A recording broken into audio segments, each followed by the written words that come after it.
আপনারা ক্যামেরায় যে রাস্তাটি দেখতে পাচ্ছেন এটি হলো যতীন্দ্রমোহন এভিনিউ। আর এই যতীন্দ্রমোহন এভিনিউ থেকে বেরিয়েছে আরেকটি রাস্তা, এটি হলো শ্যামবাজার স্ট্রিট। আর এই শ্যামবাজার স্ট্রিট খানিকটা গিয়েই ডান দিকে শ্যামবাজার স্ট্রিট থেকে দুটো রাস্তা বেরিয়েছে। সেই দুটি রাস্তার একটি হলো শ্যামপুকুর স্ট্রিট এবং আরেকটি হলো কমুলিয়া টোলা লেন। আমরা যাব আজকের আমাদের গন্তব্য শ্যামপুকুর স্ট্রিটের একটি সরু গলি, যে গলিপথের মধ্যে লুকিয়ে আছে আমাদের জন্য অবাক করা তথ্য এবং আশ্চর্যজনক বিষয়। উত্তর কলকাতার অলিতে গলিতে এইরকম অনেক আশ্চর্যজনক তথ্য এবং অবাক করার মতো বিষয় লুকিয়ে আছে, শুধু সেই গলিপথের ভেতরে ঢুকে একটু খুঁজে নিতে হবে। চলুন আমরা সেই গলিপথের দিকেই এগিয়ে যাই। আমি এখন দাঁড়িয়ে আছি শ্যামপুকুর স্ট্রিট এবং কম্বুলিয়া টোলা লেনের ঠিক সংযোগ স্থলে। এই দেখুন, এখানে একটি বোর্ড রয়েছে, তাতে লেখা রয়েছে উপরের দিকে তীর চিহ্ন দেওয়া শ্যামপুকুর স্ট্রিট, আর নিচে লেখা রয়েছে কাম্বুলিয়া টোলা লেন। ওটা আসলে চলতি কথায় কম্বুলিয়া টোলা লেন। তো এই শ্যামপুকুর স্ট্রিটের ভেতরে ঢোকা যাক। আপনারা দেখলেন শ্যামপুকুর স্ট্রিটটি, তবে শ্যামপুকুর স্ট্রিটের নামটা পরিবর্তন হয়ে গেছে, সেটাও দেখাচ্ছি বোর্ডটি। এই দেখুন, শ্যামপুকুর স্ট্রিটের নাম পরিবর্তন হয়ে নতুন নামকরণ করা হয়েছে দ্বিজেন মুখোপাধ্যায় সরণি। এই যে শ্যামপুকুর স্ট্রিট, বর্তমান যার নাম দ্বিজেন মুখোপাধ্যায় সরণি। এই শ্যামপুকুর স্ট্রিট দিয়ে বা দ্বিজেন মুখোপাধ্যায় সরণি দিয়ে আমরা আরেকটু এগিয়ে যাব শ্যামপুকুর স্ট্রিটের সেই গলি পথের দিকে। চলুন বন্ধুরা, আমরা এগিয়ে যাই সেই সরু গলি পথের দিকে। শ্যামপুকুর স্ট্রিট দিয়ে সোজা এগিয়ে এলে বাঁহাতে পড়বে শৈলেন্দ্র সরকার বিদ্যালয়, আর শৈলেন্দ্র সরকার বিদ্যালয় অতিক্রম করে বাঁহাতে পড়বে সেই সরু গলিপথটি। এটাও মোটামুটি সংকীর্ণ গলিপথ। এই গলিপথটি কোথায় গিয়ে শেষ হয়েছে ভেতরে ঢুকে দেখা যাক। উত্তর কলকাতার একেবারে টিপিক্যাল পাড়া শ্যামপুকুর অঞ্চল এটি, আর রাস্তাটি হলো শ্যামপুকুর স্ট্রিট। আপনারা বাড়িঘরগুলো দেখছেন, এখানে কিছু কিছু বাড়ি রূপান্তর ঘটে গেছে, আবার দেখুন কিছু কিছু সাবেকি আমলের বাড়ি দেখানোর চেষ্টা করছি। দেখুন, এখনো সংস্কার হলেও তার চিহ্ন কিন্তু এখনো বর্তমান। চলুন এই গলিপথে ঢোকা যাক। আজ থেকে 100, 150 বা 200 বছর আগে এই শ্যামপুকুর অঞ্চল ছিল সমগ্র কলকাতার মধ্যে সংস্কৃত চর্চার অন্যতম প্রধান কেন্দ্র। বহু সংস্কৃত পণ্ডিত বাস করতেন এই শ্যামপুকুর অঞ্চলে। আজও এই গলিপথে সেই নমুনা রয়েছে, দেখাবো আপনাদের। আজও এই গলির মধ্যে দু একটা বাড়ির গায়ে লাগানো ফলকে সেই অতীত দিনের উজ্জ্বল কাহিনী জল করছে। চলুন বন্ধুরা, গলিপথের ভেতরে প্রবেশ করা যাক। সেই গলিপথ আপনাদের দেখানোর চেষ্টা করছি।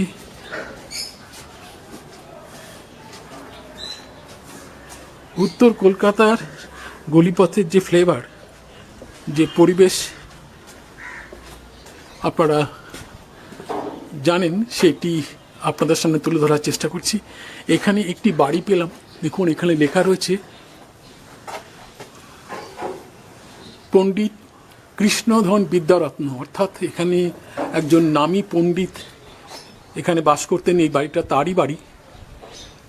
দরজা বন্ধ এখন। সেই ফলকটি আপনাদের দেখালাম। ভাবতে ভালো লাগে যে এরকম গলিপথে এরকম একজন পণ্ডিত মানুষ এই বাড়িতে বাস করতেন, সেটি দেখানোর সুযোগ পেয়ে আমি নিজেকেই ধন্য মনে করছি। চলুন আরেকটু এগিয়ে যাওয়া যাক। এখানেও রয়েছে, দেখুন এটি হচ্ছে ওনার ছেলে। দিদি ভাই বললেন যে এখানে যে নামের ফলকটি আছে সেটি হলো ওনার ছেলের নামের ফলক, পণ্ডিত রমেশচন্দ্র ভট্টাচার্য কাব্য ব্যাকরণ তীর্থ, অর্থাৎ ইনি হলেন পণ্ডিত কৃষ্ণধন বিদ্যারত্নের পুত্র সন্তান। দেখুন, বাবা ছেলে দুজনই পণ্ডিত ব্যক্তি, দুজনই এই বাড়িতে বসবাস করতেন এক সময়। এখন তার উত্তরসূরিরা হয়তো এই বাড়িতে বাস করেন। সেই বাড়িটি দেখানোর সুযোগ পেয়ে খুব ভালো লাগছে আমার, যে উত্তর কলকাতার গলিতে গলিতে কত মণিরত্ন লুকিয়ে আছে সেগুলো আপনাদের সামনে তুলে ধরার চেষ্টা করছি, দেখানোর চেষ্টা করছি। তাহলে বুঝতেই পারছেন, শ্যামপুকুর অঞ্চল একসময় সংস্কৃত চর্চার অন্যতম কেন্দ্র ছিল এবং বহু সংস্কৃত পণ্ডিত এই অঞ্চলে বসবাস করতেন। এই গলিপথে এই দিদিভাইয়ের কাছ থেকেই ওই তথ্যটা পেলাম, যে তথ্যটা আপনাদের আগেই জানিয়েছি। দিদিভাই, আপনার নামটা যদি একটু বলেন। শক্তি ভট্টাচার্য। শক্তি ভট্টাচার্য। আপনারা এখানে অনেক দিন ধরেই আছেন এই বাড়িতে? আচ্ছা, এই বাড়িতে কি আপনি বিবাহ সূত্রে এসেছেন? তো তো আপনি কি বলছিলেন আপনাদের কোন আত্মীয় একজন পণ্ডিত ব্যক্তি ছিলেন? আমার শাশুড়ির বাবা। শাশুড়ি মহাশয়ের বাবা। হ্যাঁ। ওনার নামটা যদি একটু বলেন। মহামহোপাধ্যায় হরিদাস সিদ্ধান্ত বাগিশ।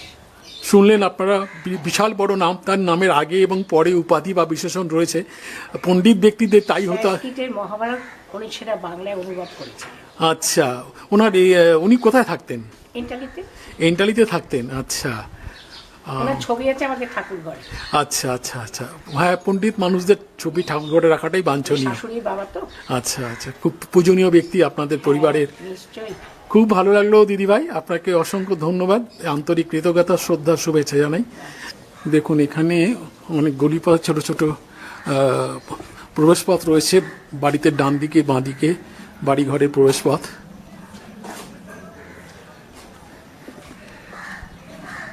বাড়িগুলোর মধ্যে সাপিকিয়ানার ছাপ যেমন স্পষ্ট, তেমনি আবার তার মধ্যে সংস্কারও হয়েছে।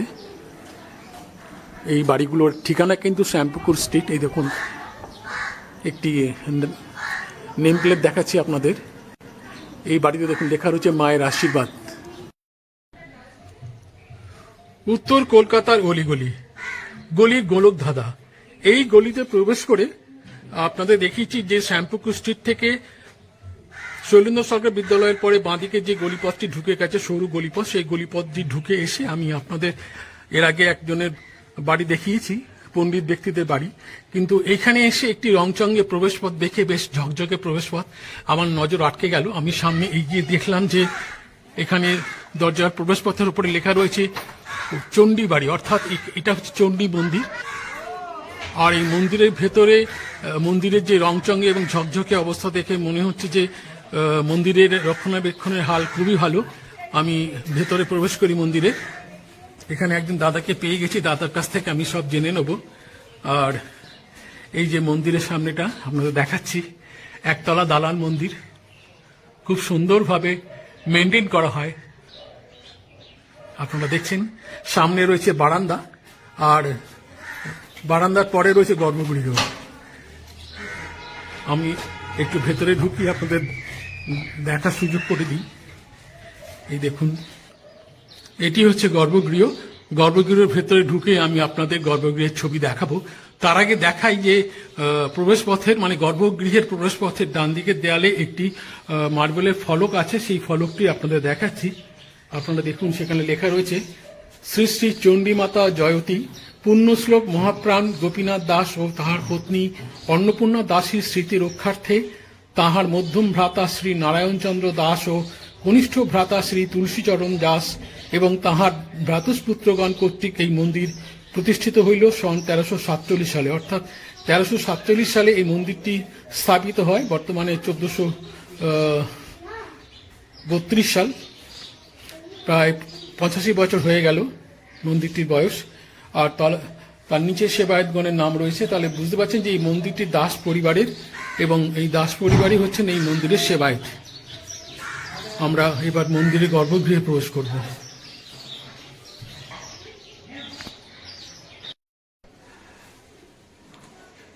আপনারা পর্দায় দেখতে পাচ্ছেন চণ্ডী মন্দিরের গর্ভগৃহের ছবি।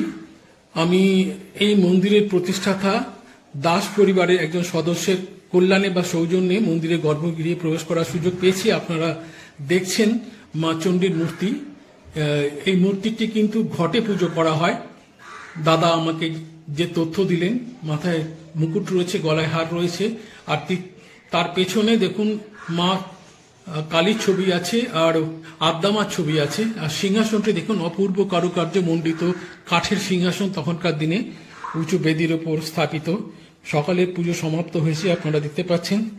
আর এই দিকে রয়েছে কাঠের সিংহাসনে জগন্নাথ, বলরাম ও সুভদ্রার ছবি।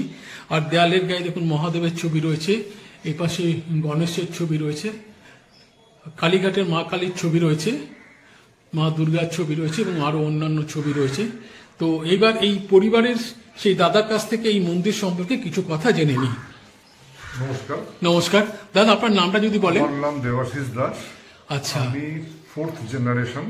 আচ্ছা, ওই ফলকে যাদের নাম ফলকে রয়েছে হ্যাঁ। সেই পরিবারে আপনি 4th জেনারেশন। generation। আচ্ছা, এই পুজোটা আপনাদের কি করে শুরু হয়েছিল যদি একটু বলেন। পুজোটা মানে এখানে যে ফলকে যে নাম দেখলেন, গোপীনাথ দাস, নারায়ণ চন্দ্র দাস এবং তুলসী দাস, এনাদের সময় থেকেই পুজোটা চালু হয়েছিল। প্রথমে বাড়িতে যেরকম মন্দির থাকে মানুষের, সেরকম জায়গায় হতো, পরে এইখানে স্থানান্তরিত করা হয়, মন্দির তৈরি করে। মন্দির তৈরি করা হয়। আচ্ছা, আর এখানে মন্দিরে কি নিত্য পুজো তো হয়? নিত্য পুজো। আর মঙ্গলচণ্ডী কি ভোগের ব্যবস্থা আছে নাকি? না, এখানে আমাদের ভোগ বলতে ফল প্রসাদ যেরকম ওই নৈবেদ্য যেমন দেওয়া হয়, এরকমই প্রসাদ হয়। আর বাৎসরিক পুজো কবে হয়? বাৎসরিক পুজো বলতে আমাদের যে কোনো মানে পয়লা বৈশাখ বা দুর্গা পুজোর সময় এখানেতে মানে পুজো একটু বড় করেই হয়। আচ্ছা। এখানে আশপাশের সব স্থানীয় লোকজনরা আসেন, আত্মীয় স্বজনরা আসেন, এইভাবেই পুজোটা। আর পরিবারের লোকজনরাও আসেন এখানে। মানে পুজো 4 দিনই কি 4 দিনই পুজো হয় দুর্গা পুজোর সময়? না, দুর্গা পুজো এখানে দুর্গা পুজো হয় না, মা চণ্ডীকে। হ্যাঁ, মা চণ্ডী পুজো হয়, রোজই হয়। ওই সময় লোকজন একটু বেশি আসে। বেশি আসে। আচ্ছা আচ্ছা আচ্ছা, আপনারা শুনলেন এই চণ্ডী মন্দিরের ইতিহাস এবং এই মন্দিরের পুজো সম্পর্কে কিছু তথ্য জেনে নিলাম আপনাদের জন্য এই দাদার কাছ থেকে। দেবাশিস বাবুকে অসংখ্য অসংখ্য ধন্যবাদ এবং আন্তরিক কৃতজ্ঞতা এবং শুভেচ্ছা জানাই। দাদা খুব ভালো থাকবেন। আমি দাদার কল্যাণে এবং দাদার সৌজন্যে এই মন্দিরের ভেতরে ঢোকার সুযোগ পেয়েছি। আপনাদের দেখাচ্ছি যে উত্তর কলকাতার গলিপথে যে কত হিরে জহরত মণি মাণিক্য লুকিয়ে আছে তার খবর আমরা হয়তো অনেকেই রাখি না। এসব মন্দির বা এইসব বাড়ির বয়স প্রায় 150 থেকে 200 বছর। এই অঞ্চলটি অনেক পুরনো অঞ্চল, কলকাতার আদি অঞ্চল বলতে গেলে, কারণ এই অঞ্চলটি একসময় নাম ছিল সুতানটি। জব চাণক্যের আগেও এই অঞ্চলটির নাম ছিল সুতানটি। পরবর্তীকালে বিভিন্ন নামে নামাঙ্কিত করা হয়। এই গলিপথটি গিয়ে শেষ হয়েছে কোথায় দেখি একবার, আর একটু এগিয়ে যায়। গলিপথ ধরে এগিয়ে চলেছে, দেখুন এখানে গলিপথটি খুব সংকীর্ণ। এই বাড়িটি খুব পুরনো বাড়ি, জীর্ণ হয়ে পড়েছে, সংস্কার হয়নি।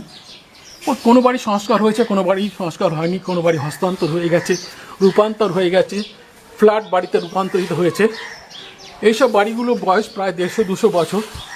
এই যে আমরা চলে এলাম একটি রাস্তায়, এই রাস্তাটি হলো তেলিপাড়া লেন। এই যে দেখছেন এটি পাড়ার ভিতরে ঢুকে গেছে। আর এই বাঁদিকে যে রাস্তাটি চলে গেছে এইটাও সেই তেলিপাড়া লেন।